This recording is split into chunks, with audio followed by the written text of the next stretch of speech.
الحمد لله نحمده ونستعينه ونستغفره ونعوذ بالله من شرور أنفسنا وسيئات أعمالنا من يهده الله فلا مضل له ومن يضلل فلا هادي له وأشهد أن لا إله إلا الله وحده لا شريك له وأشهد أن محمدًا عبد الله ورسوله يا أيها الذين آمنوا اتقوا الله حق تقاته ولا تموتن إلا وأنتم مسلمون يا أيها الناس اتقوا ربكم الذي خلقكم من نفس واحدة وخلق منها زوجها وبث منهما رجالا كثيرا ونساء واتقوا الله الذي تساءلون به والأرحام إن الله كان عليكم رقيبا يا أيها الذين آمنوا اتقوا الله وقولوا قولا سديدا يصلح لكم أعمالكم ويغفر لكم ذنوبكم ومن يطع الله ورسوله فقد فاز فوزا عظيما أما بعد فإن أصدق الحديث كتاب الله وخير الهدي هدي محمد صلى الله عليه وسلم وشر الأمور محدثاتها وكل محدثة بدعة وكل بدعة ضلالة وكل ضلالة في النار ثم أما بعد أيها المسلمون أوصيكم ونفسي بتقوى الله عز وجل فاتقوا الله يا عباد الله اتقوا الله في أنفسكم وأولادكم وأزواجكم وعشيرتكم وفي جميع أعمالكم وأقوالكم نسأل الله سبحانه أن يجعلنا وإياكم من عباده المتقين ومن عباده المؤمنين المخلصين الصالحين إنه ولي ذلك والقادر عليه أيها المسلمون الله سبحانه وتعالى আমাদেরকে সৃষ্টি করেছেন এবং সুন্দর করে সৃষ্টি করেছেন একটা সুষম ব্যালেন্সড একটা শরীর দিয়েছেন মাইন্ড দিয়েছেন এবং জীবন দিয়েছেন জীবনটা একটা মহা সম্পদ যাতে আমরা জীবনের প্রত্যেকটা জায়গায় সুন্দর সুষমভাবে আমরা চলাফেরা করতে পারি জীবনটা যাপন করতে পারি ব্যালেন্সড ওয়েতে সেজন্য তিনি ওহী নাজিল করেছেন আল কোরআন এবং আস-সুন্নাহর মাধ্যমে মুসলিম এবং সারা বিশ্বের সকল মানুষ যেন ভারসাম্য রক্ষা করে চলতে পারে তেমন একটা চমৎকার প্রোগ্রাম তিনি দিয়েছেন আমরা আজকের আলোচনায় জীবনের সকল ক্ষেত্রে কিভাবে আমরা ভারসাম্য রক্ষা করতে পারবো আল কোরআন এবং সুন্নাহর ভিত্তিতে সেটা নিয়ে একটু আলোচনা করব ইনশাআল্লাহ যেহেতু আল্লাহ তাআলা আমাদেরকে দুটো জিনিস দিয়েছেন এক সৃষ্টি এবং দ্বিতীয় হচ্ছে নিয়ম নীতি শরিয়াহ যেটাকে আমরা বলি সৃষ্টির ক্ষেত্রেও কিন্তু তিনি আমাদেরকে অসাধারণ একটা ভারসাম্যযুক্ত চমৎকার সৃষ্টি উপহার দিয়েছেন আমরা আলোচনা সংক্ষিপ্ত করার জন্য অল্প কিছু দলিল এখানে উল্লেখ করব যেমন আল্লাহ সুবহানাহু ওয়া তাআলা তিনি সূরা ৩-এর মধ্যে বলেছেন লাকাদ খলাকনাল ইনসানা ফি আহসানি তাকওয়িম অবশ্যই আমরা মানুষকে অত্যন্ত চমৎকার ভাবে সৃষ্টি করেছি অর্থাৎ তাকে ব্যালেন্স রক্ষা করে সৃষ্টি করেছি প্রত্যেক সুস্থ মানুষের দুটো চোখ দুটো হাত দুটো পা এভাবে যেটাই আপনি দেখেন না কেন খুবই যৌক্তিক এবং সুন্দর আল্লাহ সুবহানাহু ওয়া তাআলা সূরা আল-ইনফিতারের মধ্যে বলেছেন আল্লাযী খালাকাকা ফাসাওয়াকা ফাআদালাক তিনি তোমাকে সৃষ্টি করেছেন তোমাকে সুষম করেছেন ফাসাওয়াকা মানে সুষম করেছেন এবং ফাআদালাক একদম সঠিক করে যথার্থ করে দিয়েছেন আল্লাহ মানুষকে সৃষ্টি করে তাকে সুষমও করেছেন, যথার্থ করেছেন। ফলে সৃষ্টির মধ্যে যে ভারসাম্য আমরা দেখতে পাচ্ছি, এটা শুধু মানুষ নয়, বরং আল্লাহর সৃষ্ট প্রকৃতির মধ্যেও সর্বত্র ভারসাম্য আছে। মানুষ যাতে নিঃশ্বাস নিতে পারে, যথেষ্ট পরিমাণ অক্সিজেন এখানে আছে। মানুষ যাতে পৃথিবীতে থাকতে পারে, এজন্য মধ্যাকর্ষণ শক্তি দিয়েছেন। চন্দ্র সূর্যকে সুনির্দিষ্ট একটা নিয়মের মধ্য দিয়ে আবর্তন করিয়ে যাচ্ছেন।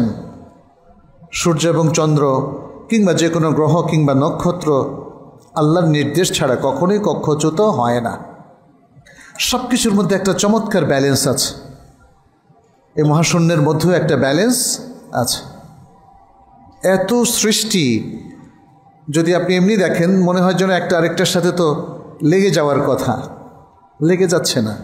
ব্যালেন্স রক্ষা করে চললে, ভারসাম্যতা রক্ষা করে চললে কখনো লেগে যায় না। আপনারা এরোপ্লেনের অ্যাপস আপনি প্লে স্টোর থেকে নামিয়ে দেখেন।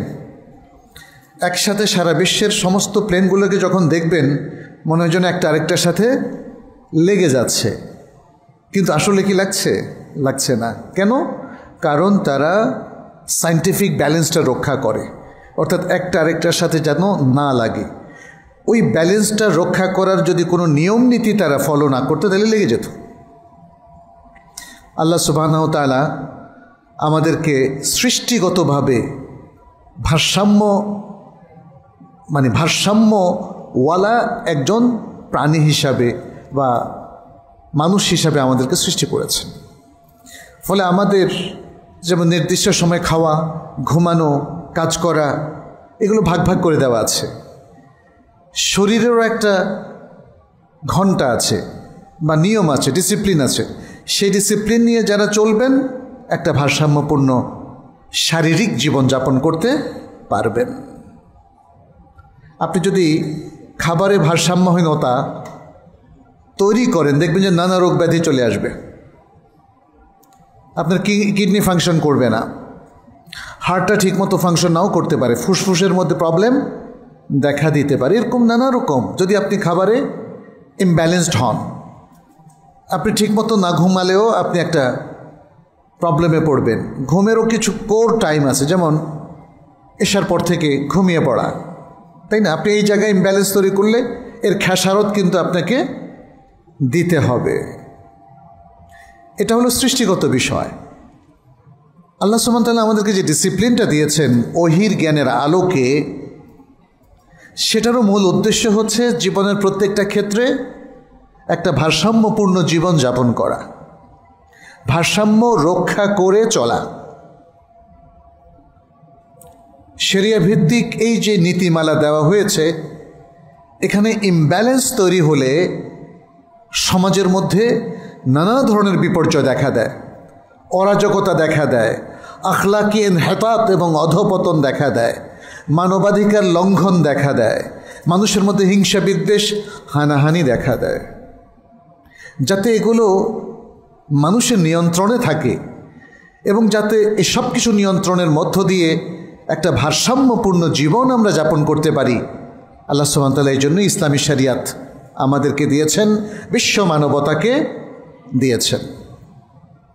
অতএব আমাদেরকে কোরআন সুন্নাহ ভালো করে পড়তে হবে, জানতে হবে, যাতে আমরা আমাদের ব্যক্তিগত জীবনে, পরিবারে, সমাজে, রাষ্ট্রে এবং বিশ্বের সর্বত্র এই ভারসাম্য রক্ষা করতে পারি, ভারসাম্যপূর্ণ জীবন যাপন করতে পারি। আমরা সেটা নিয়ে আজকে একটু আলোচনা করব। প্রথমেই যেহেতু আল্লাহ সুবহানাহু ওয়া তাআলা স্পষ্ট করে দিয়েছেন আমাদের সৃষ্টির মূল উদ্দেশ্য কি? আল্লাহর ইবাদত করা। ওয়ামা খালাকতুল জিন্না ওয়াল ইনসা ইল্লা লিয়াবুদুন। জিন এবং ইনসানকে আমার ইবাদতের জন্যই আমি সৃষ্টি করেছি। কে বলেছেন? আল্লাহ সুবহানাহু ওয়া তাআলা বলেছেন। ইবাদত হচ্ছে আমাদের মেইন প্রোগ্রাম, জীবনের মূল লক্ষ্য, উদ্দেশ্য, কিন্তু তার মধ্যেও ভারসাম্য প্রয়োজন আছে। আল্লাহ সুবহানাহু ওয়া তাআলা 5 ওয়াক্ত সালাত আমাদের উপর ফরজ করেছেন, 5টা ভিন্ন সময়। এর বাইরে বাকিটাকে নফল করে দিয়েছেন, ফরজ করেন নাই। বলেন নাই যে মানে হয়তো একটা মাস তোমাকে সারাদিন সারা রাত শুধু সালাতই পড়তে হবে, এটা বলেননি।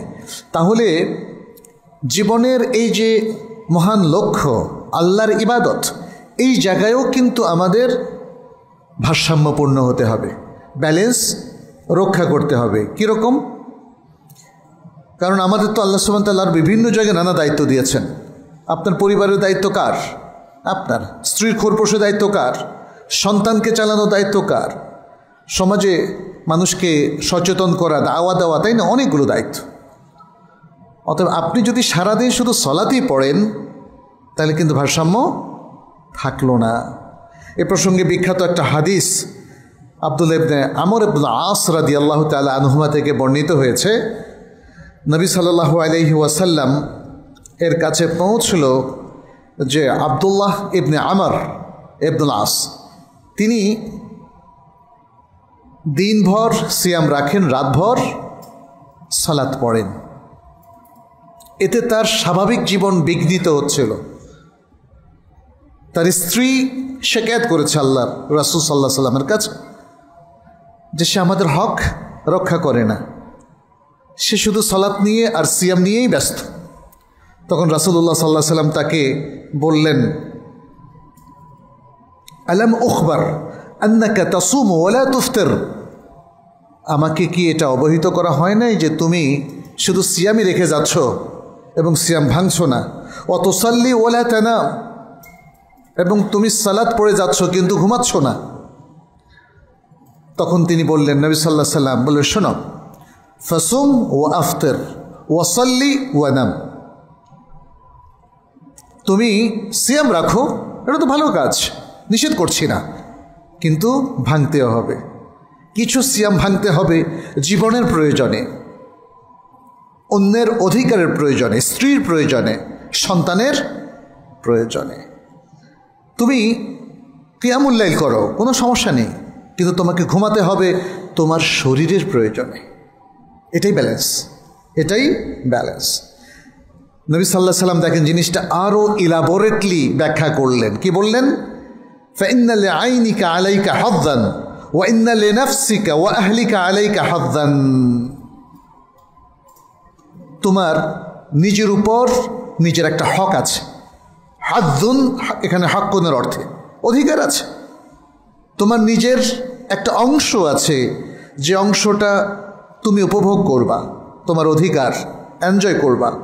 আবার তোমার চোখের একটা অধিকার আছে, অংশ আছে, তাকে ঘুমাতে দিতে হবে। তোমার আহাল, পরিবার পরিজনের একটা অধিকার আছে, তার সে অধিকার তোমাকে পূরণ করতে হবে। এটা বুখারীর হাদিস। আচ্ছা, কোনো কোনো বর্ণনা এভাবে এসছে, ফাইন্না লিজাউজিকা আলাইকা হাক্কান, যে তোমার স্ত্রীর তোমার উপরে হক আছে। ওয়ালি জাসাদিকা আলাইকা হাক্কান, এবং তোমার শরীরের তোমার নিজের উপরে একটা হক আছে। তাহলে দেখেন কতটা সচেতন হলে এভাবে বলতে পারে একজন মানুষ। রাসূলুল্লাহ সাল্লাল্লাহু আলাইহি ওয়াসাল্লাম তিনি তো মানবাধিকার সংরক্ষণের জন্যই এসেছেন এবং মানুষের মধ্যে একটা ভারসাম্যপূর্ণ জীবন যেন তারা যাপন করে সেই নির্দেশনা দেওয়ার জন্যই তিনি এসেছেন। ফলে ব্যক্তি পর্যায়ে, সমাজে কিংবা রাষ্ট্রে কিংবা অন্য যে কোনো জায়গায়, এমনকি রিলিজিয়াস দায়িত্ব পালনেও যদি কোনো ত্রুটি হয়, তিনি সেটা চমৎকারভাবে সংশোধন করে দিয়েছেন এবং নির্দেশনা দিয়েছেন কিভাবে ব্যালেন্স রক্ষা করতে হবে। তিনি বলেছেন, তুমি সিয়াম রাখো এবং ভাঙো, তুমি কিয়ামুল লাইল করো এবং রাত্রে ঘুমাও। কি চমৎকার ব্যালেন্স! দুটো মিলেই তো জীবন। কিন্তু যদি আমি সারা রাত আবার ঘুমিয়ে থাকি, ব্যালেন্স কি থাকলো?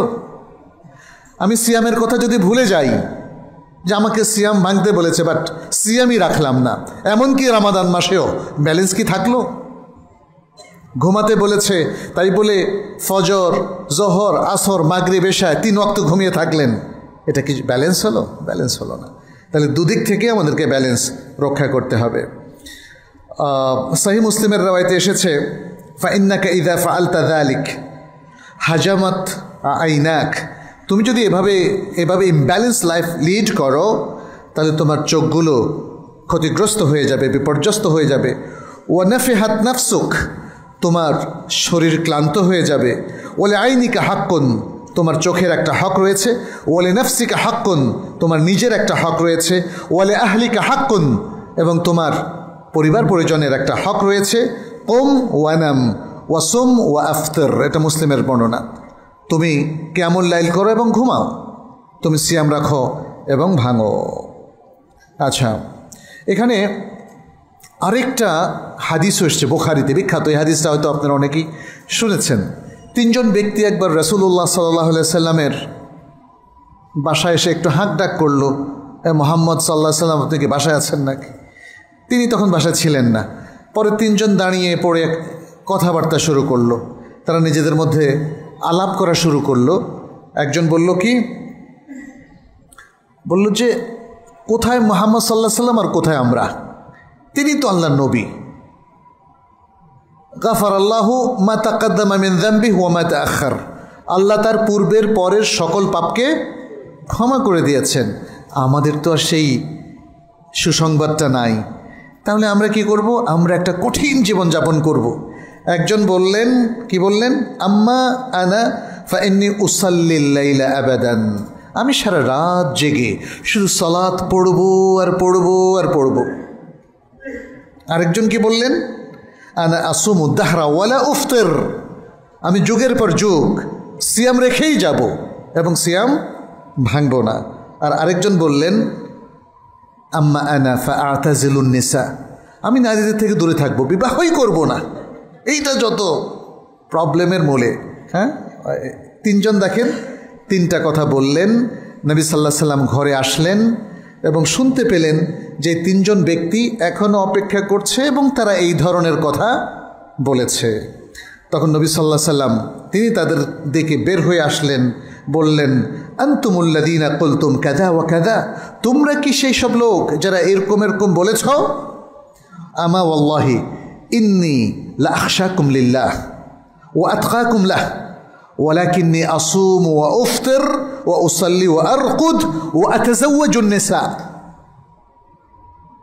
বলেন তাহলে শুনে রাখো, আমি তোমাদের মধ্যে আল্লাহকে সবচেয়ে বেশি ভয় করি এবং তোমাদের মধ্যে সবচেয়ে বেশি মুত্তাকি ব্যক্তি, আমি তাকওয়া রক্ষা করি। আমি সিয়াম রাখি এবং ভাঙি, আমি রাতে সালাত পড়ি এবং ঘুমাই, এবং আমি নারীদেরকেও বিবাহ করি। সুবহানাল্লাহ, this is the balance, the role model for the whole humankind. সুবহানাল্লাহ, সারা পৃথিবীর সকল মানুষের জন্যে যিনি আদর্শ ছিলেন, রোল মডেল ছিলেন, তিনি সিয়াম রাখতেন এবং ভাঙতেন। তিনি কিয়ামুল লাইল করতেন এবং রাতে ঘুমাতেন, এবং তিনি নারী সঙ্গ থেকে নিজেকে বিচ্ছিন্ন করেননি। তিনি বিবাহ করেছিলেন এবং তার সন্তান সন্ততিও হয়েছিল। এখানে কোনো বৈরাগ্যবাদ নাই, সন্ন্যাসী সিস্টেমটা ইসলামে নেই। ইসলামের সবচেয়ে গুরুত্বপূর্ণ দিনী ব্যক্তিত্বও ইসলামের বা ইসলামী সমাজের কোর ব্যক্তি, প্রধানতম ব্যক্তি। দিন, ধর্ম কিংবা ধর্মীয় জীবনের নামে সমাজ থেকে, মানুষ থেকে, রাষ্ট্র থেকে বিচ্ছিন্ন হওয়ার কোনো নিদর্শন তিনি রেখে যান নাই, কোনো ইনস্ট্রাকশন অথবা নির্দেশনাও তিনি দেন নাই। দিস ইজ দ্য ব্যালেন্স, এটাই হলো ব্যালেন্স। আচ্ছা, তাহলে আমরা সংক্ষেপে এতটুকু বলবো যে আমাদের ব্যালেন্স প্রথম করতে হবে ইবাদতের মধ্যে।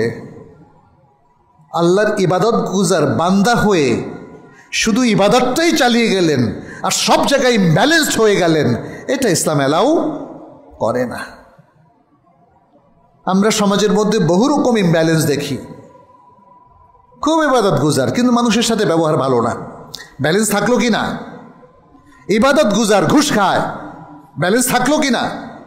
ইবাদত গুজার সুদের সাথে তার সম্পর্ক আছে,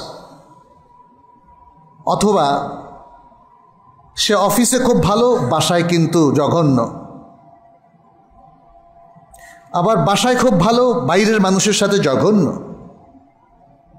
এটা কিন্তু ব্যালেন্স হলো না। ইবাদত মানুষকে পরিশীলিত করে। আপনি আল্লাহর বান্দা, আল্লাহর ইবাদত করছেন, তাহলে আপনার নৈতিকতায় পরিবর্তন আসছে না কেন? ইবাদত মানুষকে পজিটিভ করে, ইবাদত মানুষকে ইতিবাচক করে, বিনয়ী করে, কারণ আপনি আল্লাহর সামনে নিজেকে পৃথিবীর সবচেয়ে বিনয়ী ভদ্র ব্যক্তি হিসাবে উপস্থাপন করেছেন। তাহলে আল্লাহর বান্দাদের সামনে উদ্ধত আচরণ কেন করবেন? কেন অহংকার এবং দম্ভ আপনাকে মিসগাইড করবে কেন? আপনি তো সকল দম্ভ অহংকার পরিত্যাগ করে আল্লাহর সামনে সেজদা করেছেন। মনে রাখবেন, সেজদা করার চাইতে জলিল ও খার আর কোনো অবস্থা মানুষের জীবনে নাই। আসলে মুশকিল হচ্ছে, আমার মনে হয় আমাদের অধিকাংশ মানুষই সেজদা করতে গিয়ে সে যে নিজেকে কতটা জলিল ও খার করলো এই অনুভূতিটাই নাই। এটাকে একটা রিচুয়াল হিসেবে নিয়েছে। কীভাবে সালাত পড়তে, এইভাবে দাঁড়িয়ে রুকু করে সেজদা করবে, শেষ। নাও, আপনাকে সেজদার মিনিংটা বুঝতে হবে, রুকুর মিনিংটা বুঝতে হবে, এবং আপনি নিজেকে আসলে কোন জায়গায় উপস্থাপন কিভাবে করলেন এটাও বুঝতে হবে। এই বুঝটুকু না থাকলে আসলে ব্যালেন্স আসবে না, বুঝটুকু না থাকলে ব্যালেন্স আসবে না।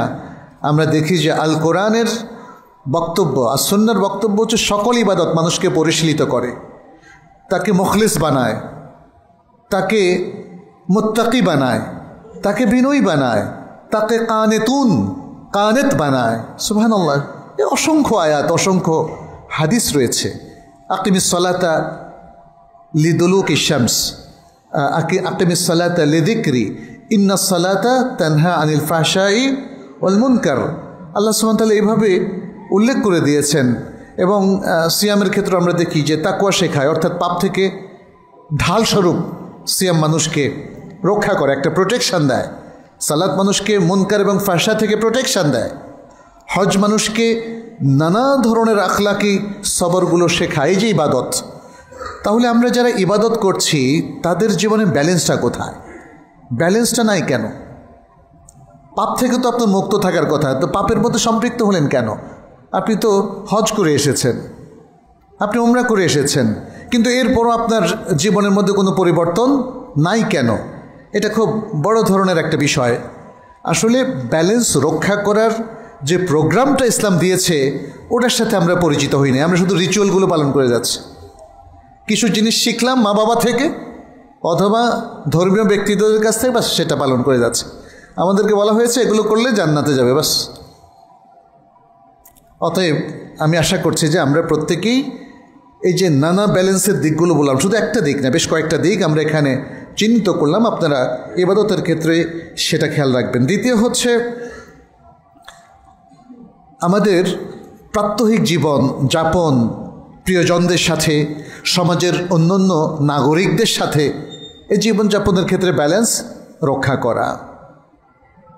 এই জায়গায়ও কিন্তু আমাদের একটা বড় ধরনের বিপর্যয় আছে। আমরা কিন্তু ঠিকমতো রক্ষা করতে পারছি না আমাদের যে ব্যালেন্স। এখানে আমরা দেখি যে আমাদের যেমন পুরুষরা যারা বাইরে কাজ করছেন, ঘরে তাদের যথেষ্ট সময় কম দেওয়া হচ্ছে। নারীরা তারাও দেখেন রান্নাবান্না নিয়ে ব্যস্ত।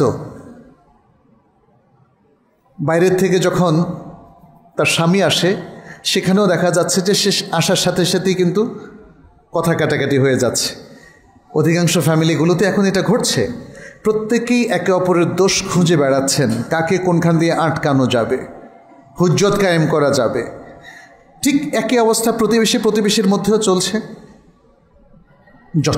জনগণের মধ্যে, বিভিন্ন দল মতের গোত্রের মধ্যেও আমরা দেখি একই রকম ব্যালেন্স নেই। অথচ ইসলাম এসেছে কি জন্যে? ওয়াদকুরু নি'মাতাল্লাহি আলাইকুম ইয কুনতুম আ'দাআন ফাআল্লাফা বাইনা কুলুবিকুম ফাআসবাহতুম বিনি'মাতিহি ইখওয়ানা।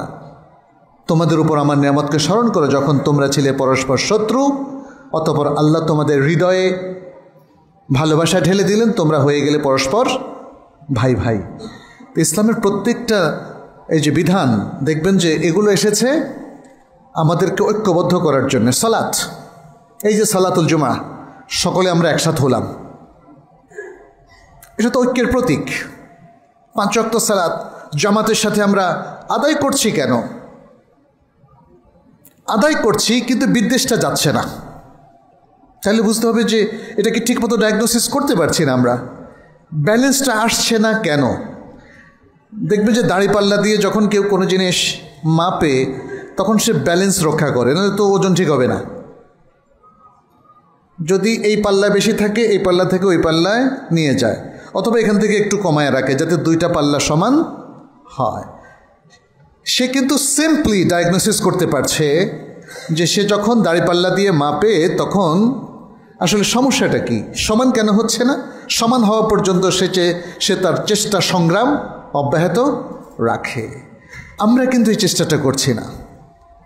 আমার প্রতিবেশীর সাথে আমার সমস্যা একে আমি নিজে নাকি আমার প্রতিবেশী?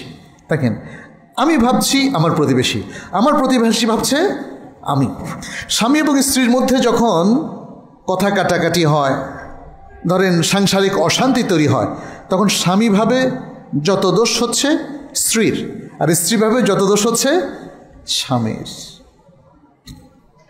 এবং এভাবে জাতির বৃহত্তর সকল পরিসরেও দেখবেন এই ধরনের ইমব্যালেন্স।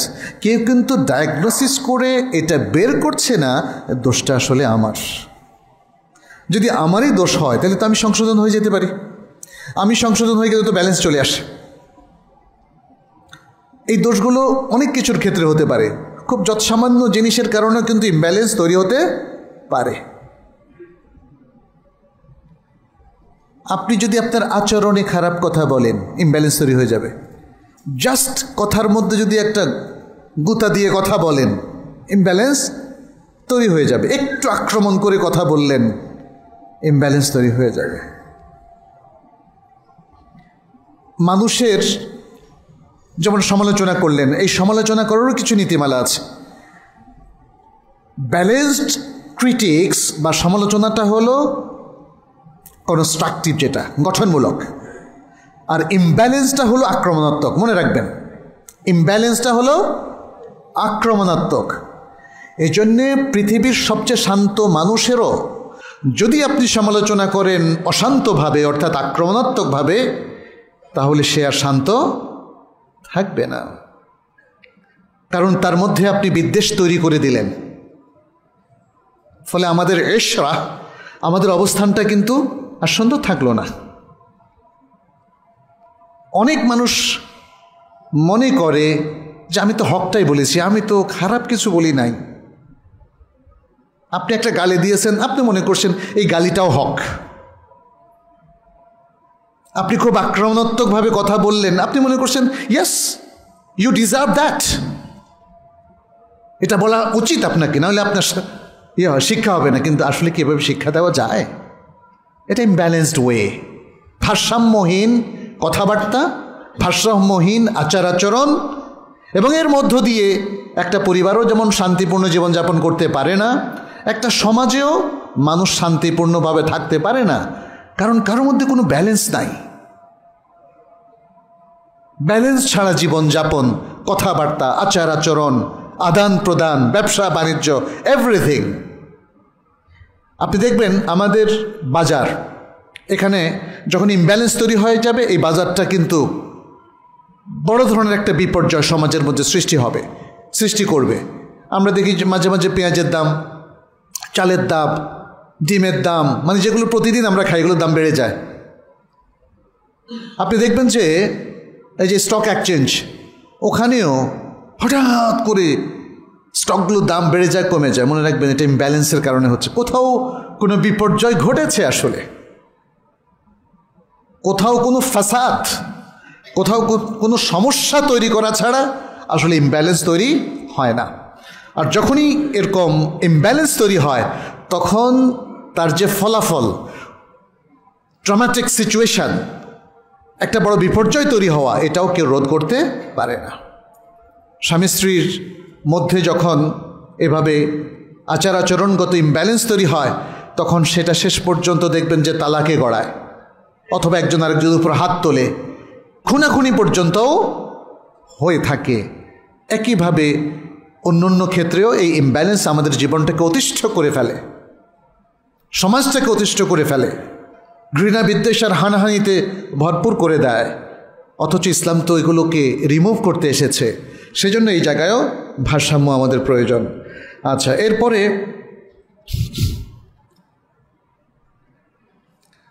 আরেকটা ভারসাম্য প্রয়োজন হচ্ছে আচার আচরণে। আচার আচরণে মানে আল্লাহ সুবহানাহু ওয়া তাআলা কিছু জিনিস নির্ধারণ করে দিয়েছেন যার ফলাফলও নির্ধারিত। যেমন দুর্ব্যবহার করে কারো কাছে আপনি পপুলার হতে পারবেন, এটা আল্লাহ নির্ধারণ করে দিয়েছে। আবার ভালো ব্যবহার করে মানুষ আপনাকে ঘৃণা করবে, এটাও আল্লাহ হতে দেবেন না। সে আপনার শত্রুতা করতে পারে কিন্তু ঘৃণা করতে অপারগ।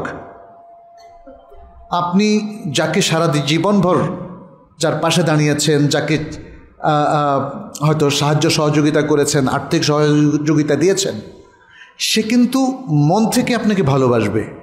কিন্তু পার্থিব কোনো কারণে যদি শত্রুতাও করে, সেটা তো আচরণগত একটা বড় ধরনের ফল্ট, ত্রুটি, কিন্তু সে কিন্তু মন থেকে আপনাকে ঘৃণা করতে পারবে না।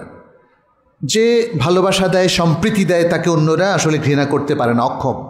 আবার যে ঘৃণার কাজ করে তাকেও সম্প্রীতি এবং ভালোবাসা দেওয়াটা অসম্ভব, মানুষের নেচারের সাথে যায় না। আল্লাহ তার নবী সাল্লাল্লাহু আলাইহি সাল্লামকে বলেছেন, ফাবিমা রাহমাতিম মিনাল্লাহি লিনতা লাহুম, তুমি আল্লাহর রহমতে তাদের জন্য নরম হয়েছ, সফট হয়েছ। ওয়ালাউ কুনতা ফাযযান গালিযাল কলবি লানফাদ্দু মিন হাওলিক, আর যদি তুমি কঠোর ভাষী এবং কঠোর হৃদয় সম্পন্ন হতে, তাহলে তোমার চারপাশ থেকে তারা সরে যেত। তাহলে আপনার সুলুকের এবং আচরণের, বিহেভিয়ারের বিশাল বড় একটা প্রভাব আছে। এর ব্যালেন্সটা রক্ষা করতে হবে। একজন মানুষ হঠাৎ হাসে আবার হঠাৎ কাঁদে, কিসের আলামত এটা বলেন তো? তাই না? অর্থাৎ সে স্বাভাবিক সেন্সের মধ্যে নেই, হয়তো তার মেন্টাল হেলথে বড় ধরনের প্রবলেম হয়ে গেছে, চিকিৎসা প্রয়োজন। অতএব মানে মানুষের সাথে হাসার কথা বললে যদি আপনি কাঁদেন, আর কাঁদার কথা বললে যদি হাসেন, ব্যালেন্স থাকলো না।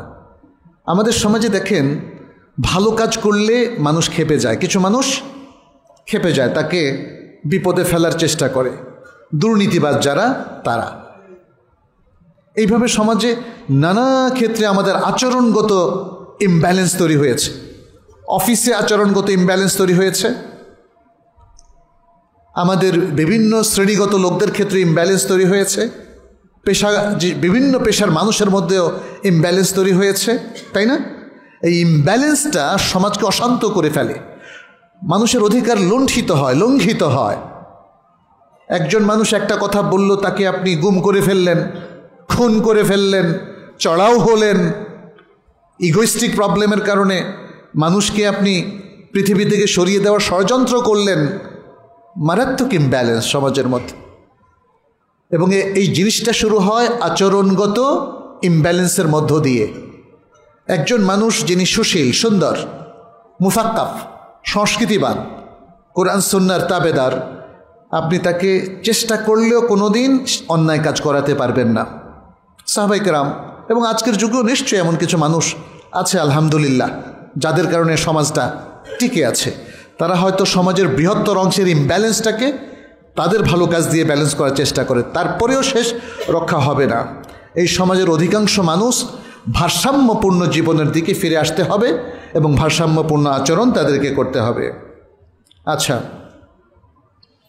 এখানে আরেকটা তৃতীয় যে জিনিসটা বা চতুর্থ, সেটি হচ্ছে কথাবার্তায় ব্যালেন্স রক্ষা করা। এটা যদিও আচরণের একটা অংশ, বাট তারপরেও আমরা বললাম কথাবার্তায় ব্যালেন্স রক্ষা করাটা কেমন। যেমন আল্লাহ সুবহানাহু ওয়া তাআলা এখানে কিন্তু ব্যালেন্স রক্ষা করার মূলনীতিটা দিয়েছেন। প্রত্যেকটা পয়েন্টে কোরআনের আয়াত আছে। তিনি সূরা লোকমানের মধ্যে বলছেন, লোকমান তার সন্তানকে যে ওসিয়ত করেছিল, এটা তার মধ্যে একটা, ওয়াগদুদ মিন সাওতিকা ইন্না আনকারাল আসওয়াতি লাসাউতুল হামির, আর তোমার আওয়াজটাকে সংযত করো, কারণ সবচেয়ে বিশ্রী আওয়াজ হচ্ছে গাধার আওয়াজ।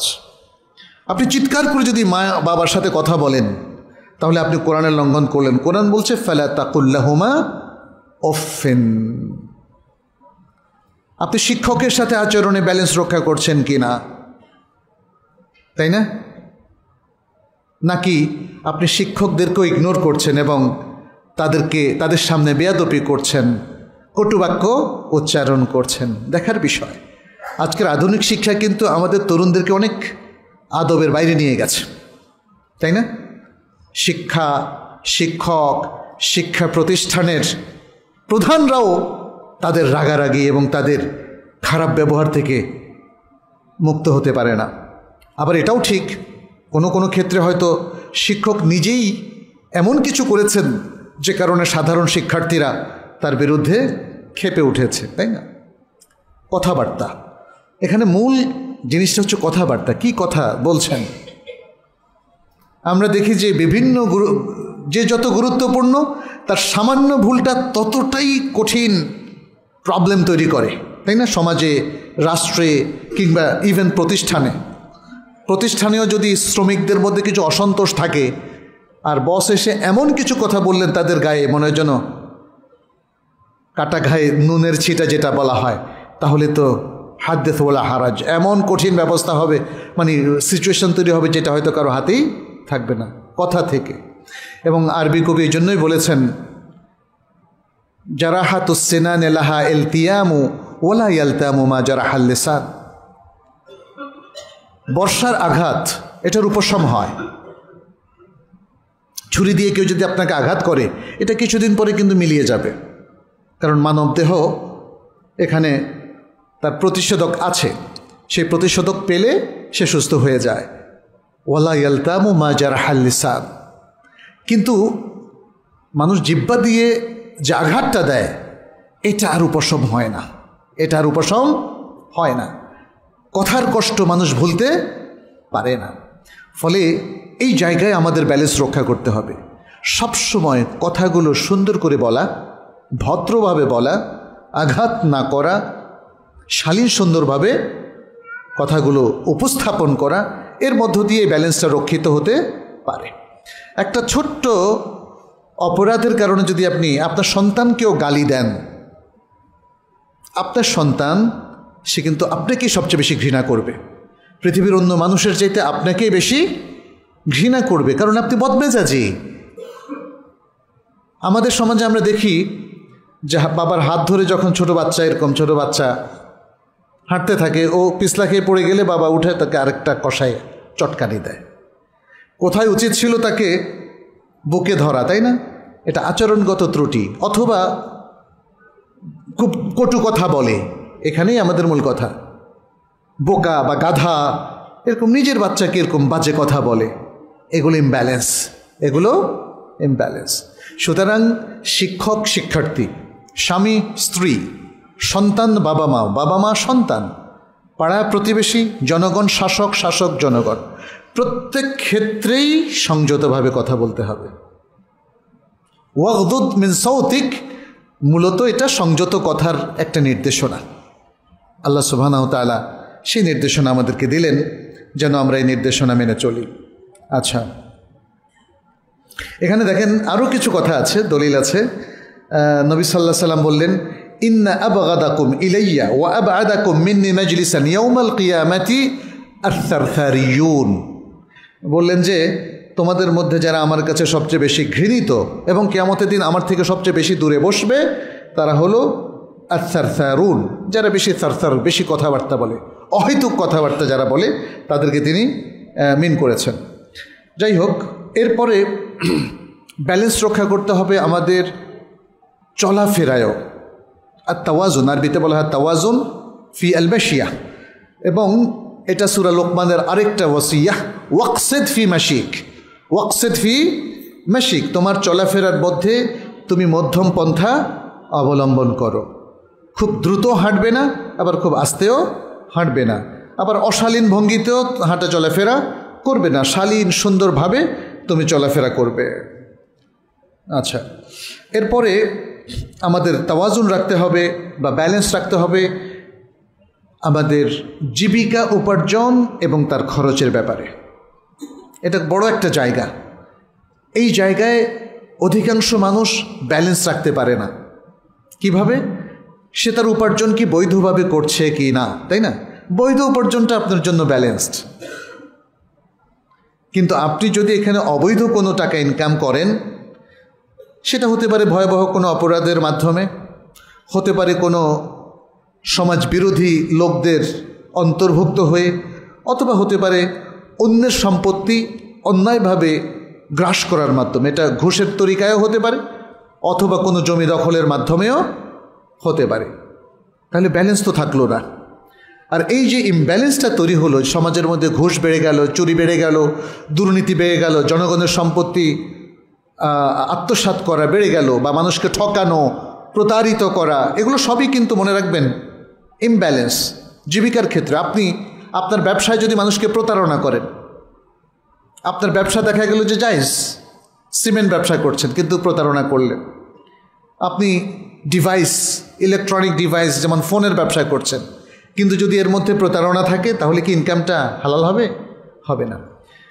এটা হলো ইমব্যালেন্স। এই ইমব্যালেন্সের কারণে যে কোনো সমাজে, যে কোনো প্রতিষ্ঠানে, যে কোনো জায়গায় যখনই এরকম ইমব্যালেন্স তৈরি হবে, তার ফলাফলও কিন্তু বিপর্যয়, কেউ রোধ করতে পারবে না, ভয়ঙ্কর বিপর্যয় হবে সেখানে। যে সমাজে দুর্নীতি বেশি, সেই সমাজে আসলে মানুষের অধিকার লুণ্ঠিত হয় সবচেয়ে বেশি। ফলে যদি এটা আমরা দেখি যে সারা বাংলাদেশে মানুষ এখন বৈধ ইনকাম করে, মানুষের জীবন প্রাণ ফিরে পাবে না? অবশ্যই। অবৈধ ইনকাম করলে কেউ না কারো অধিকার আপনি কিন্তু নষ্ট করলেন, দেশের অধিকার, মানুষের অধিকার, জনগণের অধিকার। ফলে অবৈধ কোনো কিছু চলা মানেই হচ্ছে কারো না কারো অধিকার নষ্ট হলো। সুতরাং জীবিকা উপার্জন অথবা টাকা পয়সা উপার্জনের ক্ষেত্রে ইমব্যালেন্সটা শুধু একজন ব্যক্তি বা একটা প্রতিষ্ঠান নয়, পুরো দেশকে, পুরো জনপদকে ক্ষতিগ্রস্ত করে। দ্বিতীয় হচ্ছে ইনফাক। ইনফাক মানে হচ্ছে খরচ করা। আপনি ইনকাম করলেন সব বৈধ, খরচ করবেন কোথায়? বৈধ ইনকাম কি অবৈধ জায়গায় খরচ করা যায়? যায় না, কিন্তু মানুষ করে, মানুষ করে। সুতরাং আপনাকে বৈধ ইনকাম করে বৈধ জায়গাতেই খরচ করতে হবে। আর আরেকটা জিনিসও মনে রাখতে হবে, এখানে ইসরাফ এবং তাবযীর কোনোটাই করা যাবে না। বৈধ জায়গায় অতিরিক্ত খরচ করা, এটাও ইসলাম নিষেধ করেছে। অনেক ওলামায়ে কেরাম বলেছেন এটা হলো ইসরাফ। বৈধভাবে অতিরিক্ত, প্রয়োজনের অতিরিক্ত খামাখা খরচ করা ইসরাফ। আর বৈধ টাকাটাকে অবৈধ জায়গায় অতিরিক্ত, মানে অবৈধ জায়গায় খরচ করাটা, এটা অতিরিক্ত হোক আর না হোক, এটা হলো তাবযীর। অবৈধ কোনো কিছু তো ইসলামে অ্যালাউডই না, অতএব তার কোনো প্রয়োজন নাই।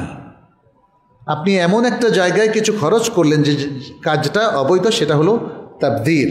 অতএব আমাদেরকে খেয়াল রাখতে হবে, এখানেও ব্যালেন্স লাগবে। আর ব্যালেন্সের কথাটা সূরা আল ফুরকানের মধ্যে আল্লাহ চমৎকারভাবে বলেছেন ওয়াল্লাযীনা ইযা আনফাকু লাম ইউসরিফু ওয়া লাম ইয়াকতুরু ওয়া কানা বাইনা যালিকা কাওয়ামা।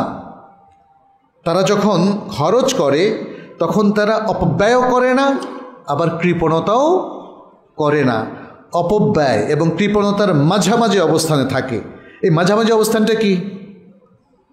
ভারসাম্যপূর্ণ অবস্থান, ভারসাম্যপূর্ণ অবস্থান। আচ্ছা, এরপরে আরেকটা গুরুত্বপূর্ণ বিষয় হচ্ছে, অন্যের ব্যাপারে আপনি যখন কোনো মন্তব্য করবেন বা হুকুম দেবেন, সেখানেও ব্যালেন্স থাকতে হবে।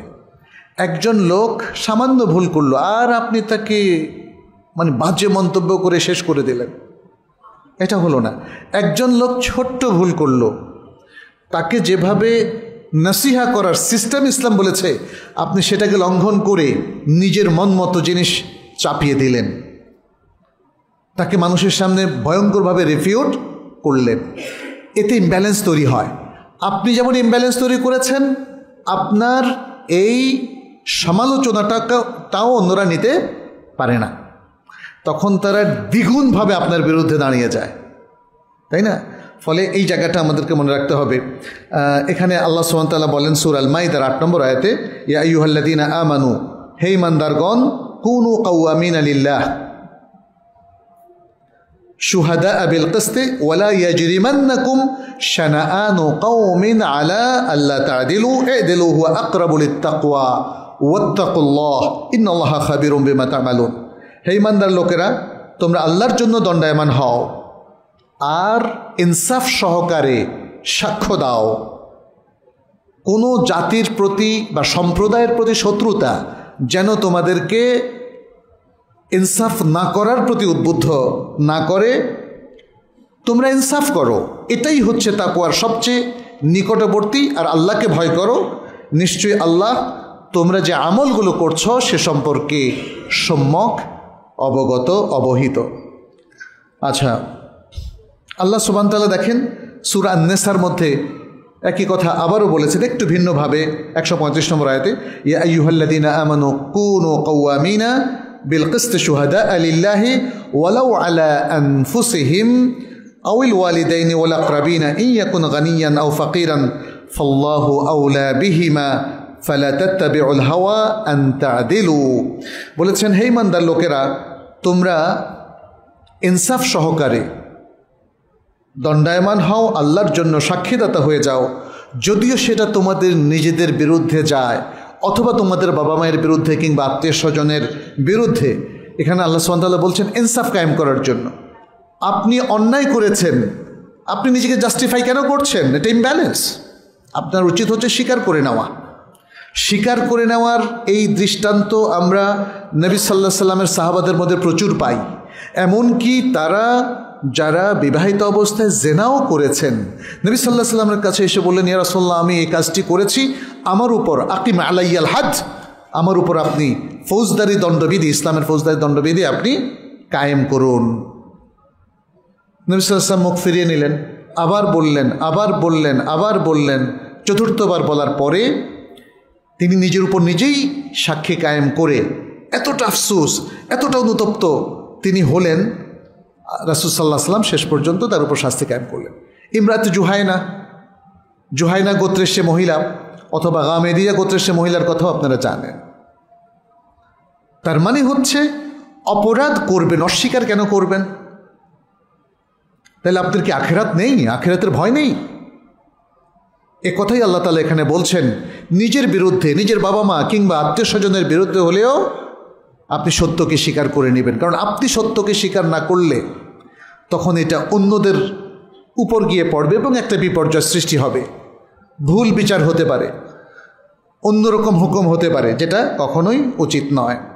এই জন্য আল্লাহ সুবহানাহু ওয়া তাআলা শেষে এসে বললেন, ফালা তাত্তাবিউল হাওয়া আন তা'দিলু, অতএব আদল ইনসাফ না করার জন্য তোমরা তোমাদের প্রবৃত্তিকে অনুসরণ করো না। এরকম আরও অনেকগুলো নসুস আছে। আরেকটা বিষয় হচ্ছে আমরা ব্যালেন্স রক্ষা করতে হবে আমাদের আবেগ অনুভূতির ক্ষেত্রেও। আবেগকে সংযত রাখাটাই হচ্ছে এখানে ব্যালেন্স। অধিকাংশ মানুষ অন্যায় যা কিছু করে সেটা আবেগের বশবর্তী হয়ে করে, বিশেষ করে যখন মানুষ কথা কাটাকাটি করে, লাগালাগি করে, হাতাহাতি করে কিংবা খুনোখুনি করে, এইসবের পেছনে তার বুদ্ধিবৃত্তি কাজ করে না, কাজ করে তার আতিফা, আরবিতে বলা হয়, তার আবেগ, তার ইমোশান। এই ইমোশানটাকে কন্ট্রোল করাটা খুবই জরুরি এবং এখানে সংযত থাকাটা খুব জরুরি। ইমোশানটা আমরা জানি, ইমোশান না থাকলে মানুষ কিন্তু হাসতেও পারবে না, কাঁদতেও পারবে না। অনেক সময় আপনার হাসার প্রয়োজন হতে পারে। একটা খুশির সংবাদ, সবাই হাসছে, আপনি যদি না হাসেন বুঝতে হবে কোনো প্রবলেম আছে, হাসতে হবে। আবার দুঃখের কথা শুনে হাসা নয় তো, কান্না করতে হবে। কান্না, প্রিয়জন মারা গেছে, কেউ কি হাসতে পারবে বলেন? মানুষ তো বলবে যে পাগল হয়ে গেছে। কান্না করতে হবে, তাহলে মনটা একটু শান্ত হবে, তবে সেটা যেন বিলাপের পর্যায়ে না যায়, শরিয়া লঙ্ঘন না হয়, সেটা খেয়াল রাখতে হবে। তার মানে হচ্ছে আতিফা বা ইমোশনের দরকার আছে, কিন্তু ইমোশনটা যদি এক্সেসিভলি আমরা ইউজ করি তাহলে কিন্তু বিপর্যয় ঘটে যায়। ফলে এই জায়গায় আমাদেরকে সংযত হতে হবে। ইমোশনটাকে কন্ট্রোল করার জন্য ইসলাম আমাদেরকে সিস্টেম বাতিয়ে দিয়েছে। ইমোশনকে কন্ট্রোল করতে হবে বুদ্ধি দিয়ে, কিন্তু অনেক সময় বুদ্ধিও খুব ভালো সার্ভিস দেয় না, তখন বুদ্ধিকে কন্ট্রোল করতে হবে। আমি বলেছিলাম একদিন এখানে, মনে আছে আপনাদের, এলএম দিয়ে, নলেজ দিয়ে, জ্ঞান দিয়ে বুদ্ধিকে এবং বুদ্ধি দিয়ে ইমোশন বা আবেগকে কন্ট্রোল করতে হবে, তাহলেই ব্যালেন্সটা থাকবে, অন্যথায় কোনো ব্যালেন্স থাকবে না। আমরা প্রিয় ভাইরা, জীবনের প্রত্যেকটা ক্ষেত্রে আসলে ব্যালেন্স প্রয়োজন। আজকে এই ব্যালেন্সগুলো হারিয়ে গেছে। ইভেন আমাদের জীবনের জন্য যে পরিবেশ দরকার, যে খাদ্য দরকার, সে জায়গাও আজকে ব্যালেন্স আর নাই।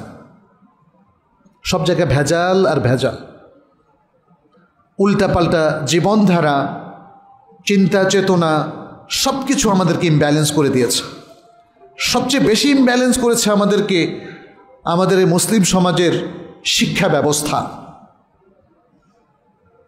আমাদের শিক্ষা ব্যবস্থা এটা কোরআন সুন্নাহর প্রতিনিধিত্ব করে না।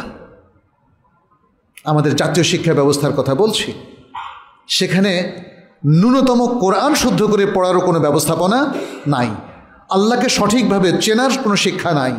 রাসূল সাল্লাল্লাহু আলাইহি ওয়াসাল্লামের রিসালাতের মূল উদ্দেশ্য এটা বোঝার কোনো উপায় নাই। এই শিক্ষা ব্যবস্থা আমাদেরকে স্বার্থপর এবং ইহুদি নাসারাদের নির্ভরশীলতা শিখিয়েছে। ফলে মুসলিম জীবনে দেখা দিয়েছে ভয়ঙ্কর এক ইমব্যালেন্স, ভারসাম্যহীনতা, যেটার জের টানতে হচ্ছে পুরো জাতিকে।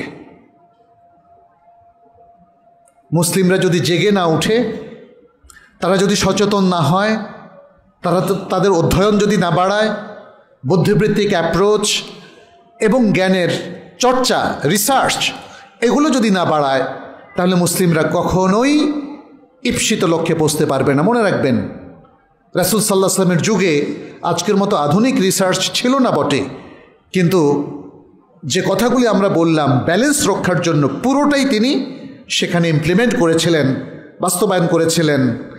এবং আমরা অতিরিক্ত কিছুই বলছি না। রাসূল সাল্লাল্লাহু আলাইহি সাল্লামের যে মানহাজ, যে নীতিমালা, যে ম্যাথোডোলজি, যে পদ্ধতি এবং ওহির জ্ঞান ধারণ করা, বোঝা, উপলব্ধি করা এবং সেগুলোকে আমলে কনভার্ট করার যে পদ্ধতি রাসূল সাল্লাল্লাহু আলাইহি ওয়াসাল্লাম অনুসরণ করেছেন, আজকে সিম্পলি শুধু সেটা অনুসরণ করলেই আমাদের জন্য যথেষ্ট। কিন্তু আজকে অন্য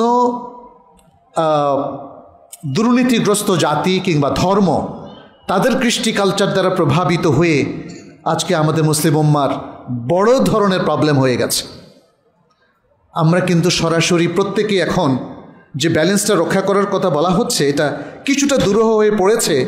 কারণ এই ব্যালেন্সটা রক্ষা করার জন্য তো আমাকে কোরআন সুন্নাহর জ্ঞানটাকে প্রাধান্য দিতে হবে এবং সেই জ্ঞানটা সবার মধ্যে ছড়িয়ে দিতে হবে। সেই জ্ঞানটা অর্জনের মধ্য দিয়ে ব্যালেন্সটা ফিরে আসতে পারে। কিন্তু যদি আজকে পাশ্চাত্য শিক্ষার মধ্যে থেকে পাশ্চাত্য কৃষ্টি কালচার কিংবা পৌত্তলিক কৃষ্টি কালচারকে ধারণ করে আপনি জাতিকে উন্নত করতে চান, এটা কখনোই সম্ভব নয় এবং এই জায়গায় ব্যালেন্সও কখনো আসবে না। আমরা তো মুসলিম জাতি, তাই না? ফলে ব্যালেন্সটা হবে ইসলামিক ব্যালেন্স। ইসলাম ব্যালেন্স রক্ষা করার জন্য যে নীতিমালাগুলো দিয়েছে, আমি তার কিছু আপনাদের সামনে আজকে তুলে ধরেছিলাম। সেই নীতিমালাগুলোই আমাদেরকে বুঝতে হবে এবং প্রয়োগ করতে হবে। আল্লাহ আমাদের সবাইকে তৌফিক দান করুন এবং আমাদেরকে একটা ভারসাম্যপূর্ণ জীবন দান করুন, যাতে আমরা আমাদের দুনিয়ার জীবনে এবং আখিরাতের জীবনে উভয় জগতেই আমরা সাফল্য লাভ করতে পারি, আল্লাহর প্রিয় বান্দা হতে পারি। আল মুকাররাবুন, আল মুত্তাকুন, আল মুখলাসুন, এই ধরনের বান্দায় আমরা পরিণত হতে পারি। আল্লাহর কাছে আজকের এই খুতবায় আমি সেই দোয়াই করছি। আকুলু কাউলি হাযা ওয়া আস্তাগফিরুল্লাহ লি ওয়া লাকুম ওয়া লিসাইরিল মুসলিমিন ফাস্তাগফিরুহু ইন্নাহু হুয়াল গফুরুর রহিম। আলহামদুলিল্লাহি রাব্বিল আলামিন ওয়াল আকিবাতু লিল মুত্তাকিন ওয়াস সালাতু ওয়াস সালামু আলা নাবিয়িনা মুহাম্মদ ওয়া আলা আলিহি ওয়া আসহাবিহি আজমাইন। আম্মা বা'দ, ইবাদাল্লাহ ইত্তাকুল্লাহ فإن التقوى وصية الله للأولين والآخرين ولجميع الأنبياء والرسل ولجميع البشر فاتقوا الله يا عباد الله وكونوا عباد الله الصالحين واتبعوا سنة نبيكم فإن في ذلك نجاة لنا في الدنيا والآخرة. نسأل الله سبحانه أن يتقبل منا ومنكم صالح الأعمال إنه ولي ذلك والقادر عليه. أيها المسلمون, আসুন আমরা জীবনের প্রত্যেকটা ক্ষেত্রে কিভাবে ভারসাম্যপূর্ণ জীবন যাপন করতে পারবো সেটা নিয়ে একটু চিন্তা করি। আমাদের গলত এবং ত্রুটিগুলো খুঁজে বের করি, নিজেদেরকে সংশোধনের জন্য প্রস্তুত করি এবং যাতে সংশোধনটা সুন্দরভাবে করতে পারি, আল কোরআন এবং সুন্নাহর দিকে আমরা ফিরে আসি। পরিবারের সকলে মিলে আমাদের জাতীয় শিক্ষা ব্যবস্থা যাই হোক না কেন, কিন্তু আমাদের এই মসজিদ, আমাদের পরিবারে আমরা ইসলামী শিক্ষার ব্যাপক প্রচার এবং প্রসার করতে পারি। আমাদের কাছে এখন পর্যাপ্ত রিসোর্সও রয়েছে, শুধুমাত্র ইচ্ছা প্রয়োজন। আর প্রয়োজন উম্মার প্রায়োরিটিগুলো বোঝা, নিজেদের প্রায়োরিটিগুলো বোঝা, ভালো মানুষ হওয়া এবং দেশের অবস্থার ইতিবাচক পরিবর্তন সাধন করার জন্যে যা যা দরকার সেগুলো বোঝাটা আজকে বড়ই প্রয়োজন।